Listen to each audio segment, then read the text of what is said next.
Current affair से related जो question पूछे जाते हैं ईएससी प्रीलिम्स में, उसका आज हम पार्ट 8 करते हैं।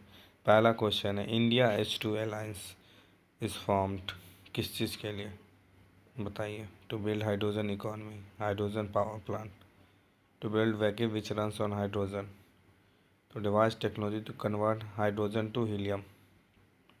क्या आंसर होगा इसका? होगा पहला, हाइड्रोजन इकोनॉमी से related, to build hydrogen economy, IH2 alliance form किया गया है।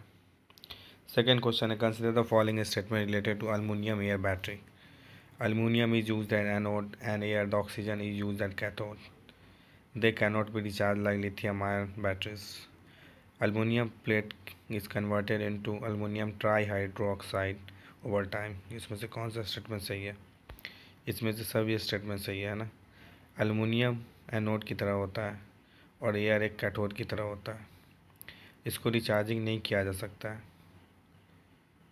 अल्मोनियम जो है ना, अल्मोनियम ट्राईहाइड्रोक्साइड में कन्वर्ट हो जाता है। थर्ड क्वेश्चन है, India's state owned company Khanij Videsh India Limited had signed an agreement with which of the country to jointly prospect lithium.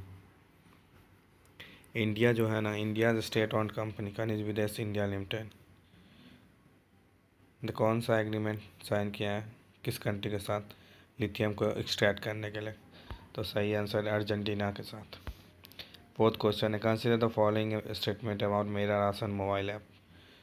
ये ऐप आइडेंटिफाई एंड लोकेट करेगा nearest fair price shop, check details of food grain in title, recent transaction and the status of Aadhaar sitting. It has been launched by Ministry of Consumer Affairs, Food Public Distribution and the app is developed by NIC. तो इसमें से कौन सा statement सही है? इसमें से दोनों स्टेटमेंट सही है ना। ये मिनिस्ट्री ऑफ कंज्यूमर अफेयर्स के द्वारा लॉन्च किया गया है और ये नियरेस्ट फेयर प्राइस शॉप को बताएगा।